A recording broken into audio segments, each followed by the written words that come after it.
it's finding ways of employing people's talents in a way that challenges them, in a way that pushes them, not in a way that just is a bottomless pit and demands more and more and more of them, but demands just enough of them.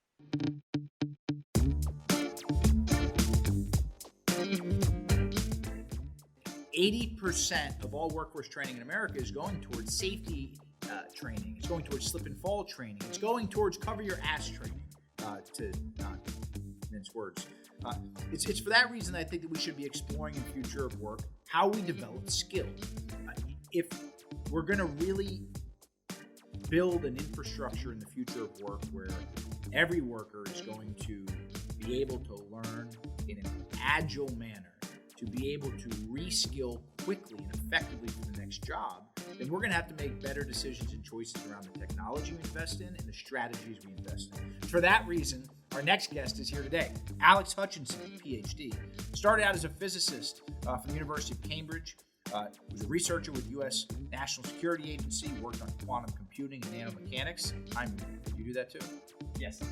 He also competed as a middle and long distance runner for the Canadian national team, dabbled in cross country and even a bit of mountain running. He's a columnist for Outside Magazine and was a longtime columnist for Runner's World, a National Magazine Award winner, regular contributor to the New Yorker online, pens the bi-weekly Jockology column in the Toronto Globe and Mail, and he writes for the New York Times. He was recently named by 538 one of their favorite running science geeks, two-time finalist in the 1,500 meters at the Canadian Olympic trials, represented Canada and internationally represented Canada. Alex's latest book, Endure, Mind, Body, and the Curiously Elastic Limits of Human Performance, grabbed my attention. Malcolm Gladwell said the book was amazing.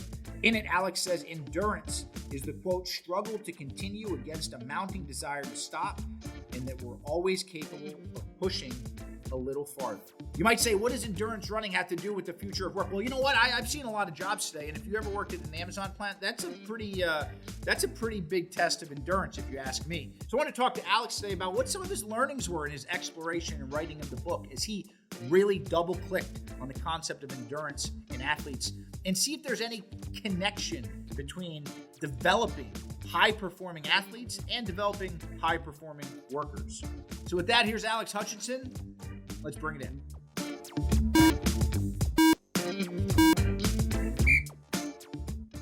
Alex, I guess to start off, can you tell us a little bit about yourself? Yeah, I guess I would describe myself these days as a science journalist, or maybe even a science of sport journalist. It's become my niche over the last decade or so. My background is I was a competitive middle distance runner for the Canadian national team. And I also was a scientist. I started out in physics, did a PhD, and worked as a researcher for about a decade, and then shifted into journalism, merging those two areas of interest, sports, or particularly endurance sports, and science. And yeah, I write about research into human performance, and also in health and fitness and more generally, but really interested in the evidence base, like not what do we think we know, but what do we actually know, and with what level of certainty. Sure. I love your book Endure, which I have right in front of me, all marked up. Has got me thinking a lot when I get on the Peloton these days. The pain I feel, I process it a little bit differently. I hear you, like, the words in your book encouraging me. That's excellent to hear, and yeah, hopefully that at the moment when you're about to give up, you hear a passage saying, yeah, it hurts. It is just your brain deciding you're getting up. It's not that your legs are going to fall off, and that doesn't make it easy. But for me, at least, that's the key insight from the book. Is just that failure is a decision, not failure, but reaching your limits is a decision. It's an epiphenomenon in your brain, and it's very few of us die because we push too hard on the Peloton. There's one quote in, says, endurance is the struggle to continue against a mounting desire to stop. When you went through the process of writing the book, what were the takeaways you hoped that readers would glean from the experience? Yeah, I mean, it really started out as, in a sense, an attempt to understand my own track career. Why wasn't I faster? What was it that in those races where I was good but not quite good enough that stopped me? And it really evolved away from the sort of, oh, it's all about my lungs or my heart or my muscles, and it ended up being a book almost entirely about the way the brain interprets signals from the lungs, the heart, the muscles, but also your coach, your peers, how you're feeling about things. So the real takeaway for me was that was an epiphany for me, and I think for a lot of other people, hopefully it will turn out to be the same. That realizing that it's our perception of things that dictates our response to it, rather than the things themselves. And ultimately, you end up sounding like I'm regurgitating Buddhist philosophy, which in a sense says some of the same things. But yeah, that's the real takeaway for me. And I think it's also, as time has gone on, I've realized that it's not just about how you run a race, but how you approach challenges in other parts of your life too, whether it's your career, your personal life, how you, just the struggle to continue against a mounting desire to stop is a very general thing that we all experience, I think. Could it be said that I guess what separated when in your research, what separated truly top tier athletes from the rest?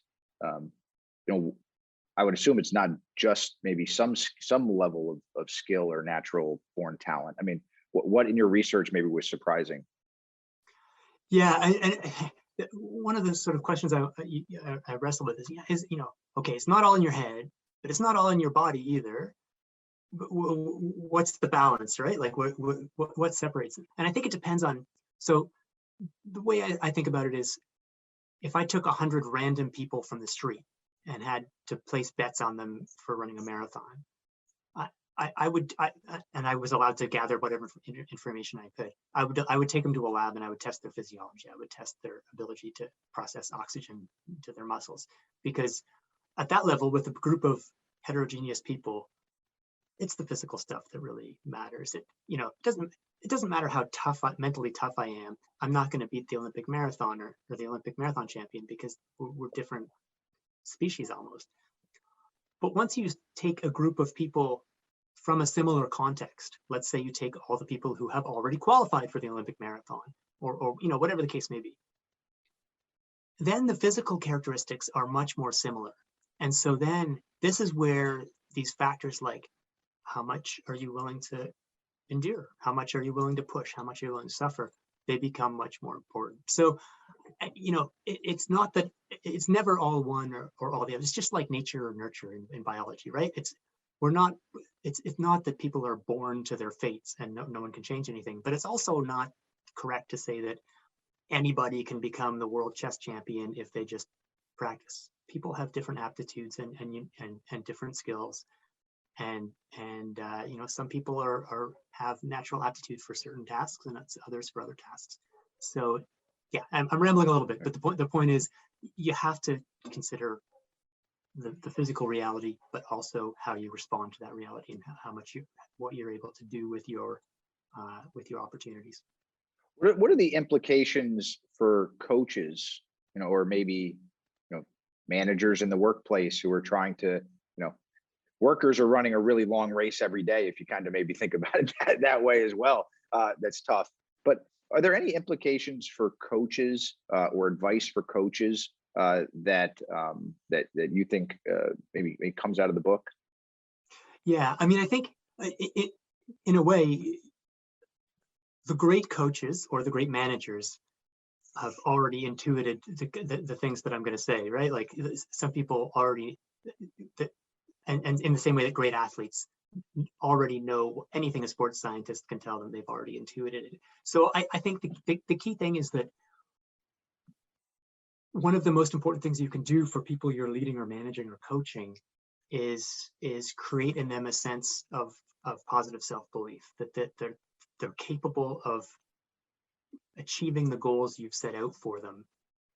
And this is an argument in favor of positive leadership as opposed to negative leadership, because there's some really fascinating research, which I do just discuss in the book, about how physical limits can be changed by the words you say to people, the facial expressions of people around them.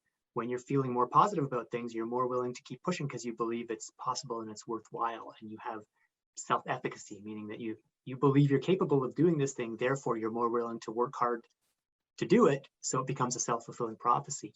So I think, in the sports context, you can talk about, like, there's running workouts you can do where the coach, deceives the runners into about how fast they're running, and they end up realizing, oh man, I'm capable of more than I thought I was.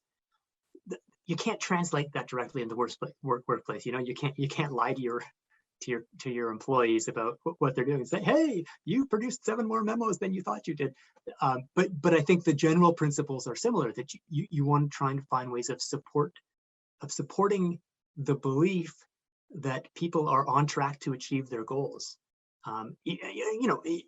Within the bounds, if they're not, you have to tell them that too, but you want to make them confident that they're capable of doing it if they do the right things. Yeah. I mean, it's so simple, but it's kind of so important right now, right? And I think that's a really important point, the simplicity of it. And so one of the big things for me was that I spent like 10 years working on this book, and I talked to hundreds of researchers, and I came out with these radical conclusions. And I'm like, oh wait, in the mid-90s, when I was a college athlete, we had a sports psychologist working with our track team who was telling us all this stuff already. And stuff about negative thought stopping and about positive belief and self-talk, motivation. And at the time, in the mid-90s, we just laughed at the sports psychologist. We were all, 20 years old and thought we knew everything. We didn't care about what she had to say. And I look back and it's like, but she was telling us everything that I'm now like writing in my book and saying, look at this radical new breakthrough. So it's a really key distinction between, understand, like, the messages are simple, but the messages themselves don't do anything unless you buy in. And so for me, part of this book was a journey of like looking at the empirical evidence and saying, oh, wait, no, not every self-help message is useful, but some of them are right on the money. And so I had to then, in a sense, I had to believe the messages that I was reading about belief before they became useful. So I think it is simple. And that's actually one of the hardest things about it, because you say some of this stuff and everyone's like, yeah, okay, I know that, or it can't be that easy. And so I think it's worth, thinking really carefully and looking at the evidence about, things that you can talk about it in the context of things like growth mindsets and things like that. And understanding that the belief that you can do better is a key prerequisite to doing better. Yeah. Carol Dweck was definitely like ringing in the back of my mind at different times. Absolutely. And it's kind of similar messages in a completely different context, but it's the point is the same, that if you don't believe you can get better at something, that doesn't mean it's true, but it does mean it's going to seem like it's true, because you're not going to put in the effort to get better. Yeah. What was your favorite chapter? So a lot of this stuff was, I've been writing about the science of endurance for a long time. So I already knew a lot of the physiology I wrote, but there were some areas which were totally mind-blowing to me. The one that sticks out was I wrote a chapter on, to what extent is oxygen truly limiting for athletes? Like, when you're out of breath, does this actually mean you're about to die, or is it just a warning signal? And I talked, I wrote about high altitude mountaineers, but I also wrote about free divers. And that free diving led me into the world of like breath holding, extreme breath holding. And that stuff just blew my mind. That it's just, for the record, the world record for holding your breath without any tricks. Like, magicians, they'll pre-breathe oxygen, pure oxygen and stuff, so that they can hold their breath longer. But just ordinary dude, hold your breath 11 minutes and 40 seconds. And that, it's just, so as soon as I read that, I'm like, okay, I'm going to see how long I can hold my breath. And you get to, I don't know, for me, a minute and a half. And it's just like, it's like so unpleasant. It's just inconceivable that someone could do it for 10 times longer. And then I had after I wrote the book, I had a chance to interview the North American record holder for breath holding, who he had just said, a guy named Brandon Hendrickson from Olathe, Kansas, I think. And I was asking him about it, and it's like, what changes? It's not that his lungs get bigger or anything like that. What changes is his understanding that when it feels like crap, that's just a feeling. And so you have to then just ignore that feeling. So it's extremely unpleasant to, I think Brandon held his breath for like 8 minutes and 35 seconds, something like that. Wow. And yeah, it was like, it was really, really, really unpleasant for the last 4 minutes. But yeah, he learned that, hey, it's a warning signal I can ignore. Yeah. It's like the thing you said earlier that limits are a decision, right? They're a choice. This is one of the researchers whose work I really describe a lot in the book. He has this sort of psychobiological theory of endurance, and that's one of his sort of the fundamental tenets for him is that the moment of failure is a conscious choice. It's a decision. You decide that you're no longer capable of doing it anymore. It's probably the right decision in 99.99% of the cases, but don't kid yourself that it's not a decision. You're choosing to slow down, to clock out, whatever the case may be, or the context. Sure. I mean, thinking about, some of our audience being workforce leaders and folks that wake up every day thinking about how do we get the most out of our people that show up to work. I just see so many parallels between, running a race and, sprinting through a workday or a long work life like that's happening for so many workers globally today. I mean, are there any, and as I raise that to you, are there any parallels or that you see between the research and maybe powerful advice for HR leaders out there today who are trying to do that? Absolutely. I do think there are parallels. Maybe the most important one is actually kind of the opposite of the message of the book. The book is all about push, push, push. How do you suffer more? But one of the sort of, there's an important caveat to that you can't just keep pushing indefinitely if you want to have achievement in the long run. So I guess for people who are leading workforces right now, the last message I would want them to take away is that if you give a fiery enough speech and get people to buy in, you can have people work until they literally drop dead of exhaustion. That's not helpful, but it's not good for the workers, but it's also not good for productivity overall. So there's a section of the book that I think is really fascinating on mental fatigue, which is and the protocol they used is actually pretty relevant. They used 90 minutes of focused attention at a computer screen. So you're at a computer screen, there's letters flashing the screen, you're clicking buttons depending on which letters show up. And what they find is after spending 90 minutes doing that, your physical performance is harmed by 15%, which is the equivalent of, you get the same effect if you were to do like 100 drop jumps. So something that totally smashes your muscles. And you know that your muscles are messed up, but you get as much of a performance decrement if you do this 90 minutes of close work on a computer that you don't realize it. That's the dangerous thing. You're mentally fatigued, and they do simulations of this. It's not just physical performance. Your cognitive performance, your decision making, your reaction time, all these things are harmed by mental fatigue. But it's kind of like carbon monoxide. You don't realize that your performance is being poisoned. And so I think this is a real, once you understand that it's the brain that determines, the limits of your endurance, then you realize that actually you really need to respect the brain.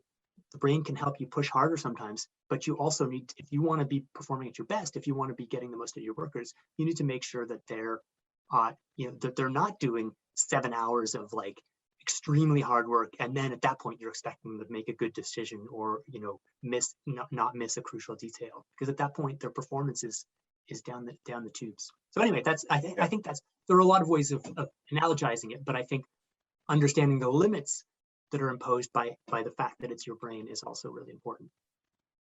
Yeah, it's almost the mental, and I think about the varying levels of mental fatigue associated with different workers within maybe a single brand. If you're working on the front line, you probably have a lot more. You're clocking in the morning with a lot more. You're like coming out of a workout already, all day long, versus a worker who may be in a corner office whose journey to work that day maybe was not as stressful. Like varying as a manager, trying to lead folks that have not everybody's starting the race with the tank, the same full tank, so to speak.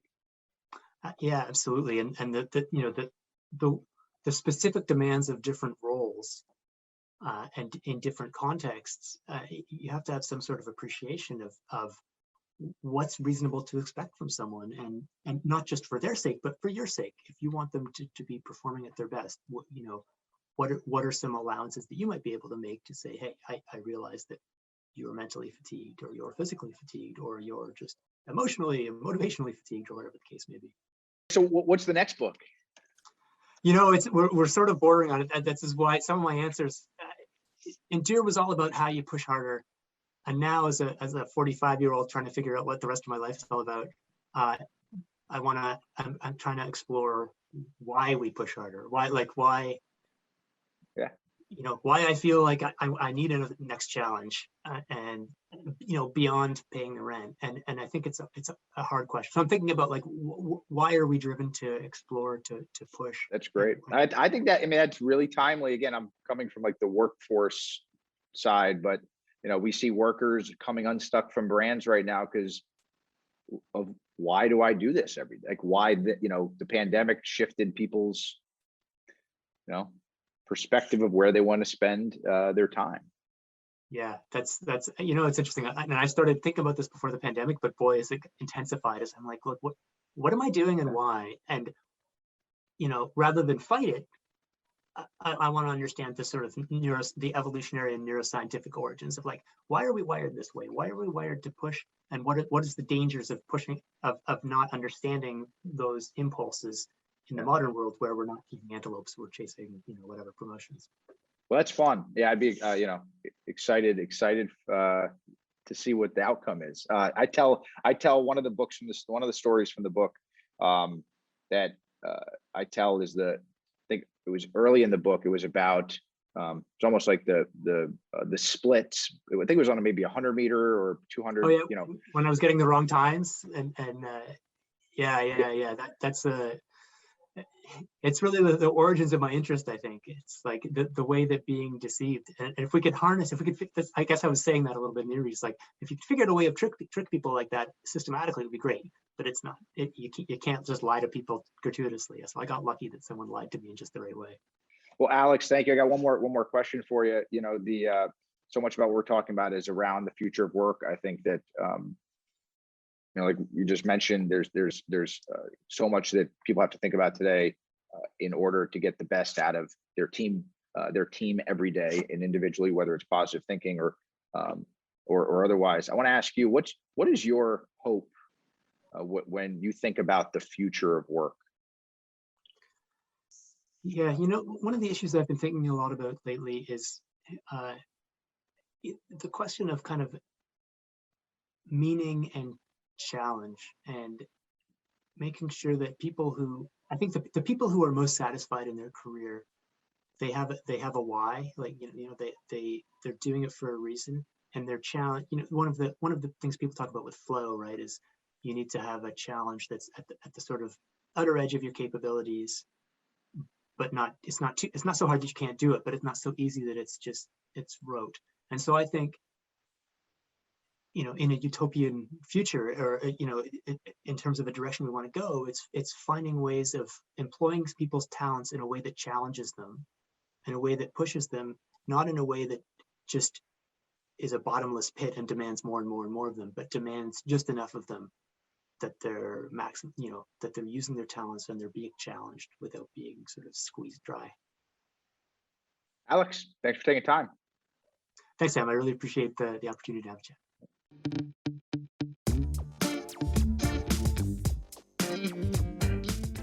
In Alex's book, Endure, he said this: reaching your limit is a decision. There's a lot of different things that come to mind when I hear that out loud after reading Endure and the conversation with Alex. As I think about our workforce, think about the limits that humans can stretch themselves physically and mentally, and really the understanding that so much of our performance is tied to our mental capabilities more so than our physical ones. I think about managers who every day have the opportunity and responsibility to invest in their people, to develop them into not just better workers, but better people. And the choices they make decide whether that is an actual outcome or not. I think about workers who, unfortunately, in America, so many are working jobs that aren't able to work from home, who are getting up and going to work in environments where physical labor is still real. who are reaching their limits and still also stretching themselves, not just physically, but mentally and emotionally. I also think about the quote from Alex that said this in his book: top athletes really push themselves to a darker place and stay there longer than most people are willing to tolerate. It's the responsibility of managers, leaders, organizations, government to create environments where their people can thrive. I look forward to a world where we stop calling humans resources and we start considering them as the people that they are, who every day wake up and fill their day with activities that, in some cases they get paid for. In some cases, those activities are for leisure, but the very definition of work is changing. And the construct that has become work is really being challenged as in many ways just a number of activities that our community and society values and at a certain level will in turn compensate for. But as we've seen over the last year and a half of a global pandemic that has challenged our economies and challenged how businesses operate and challenged the way companies treat and incentivize labor, I think that a lot of what Alex has to say and Alex talks about is really scratching the surface of a conversation all of us leaders should be having more frequently, which is around how can we challenge our workers? How should we challenge our workers? Because it's not really an issue of if they're capable. It's a matter of what ways we should be doing it in, why we should be doing it, and how we should be supporting our people as they move and thrive through our workforce. Now, don't forget to subscribe to Bring It In so you never miss an episode. We've got some awesome guests lined up that you're not going to want to miss.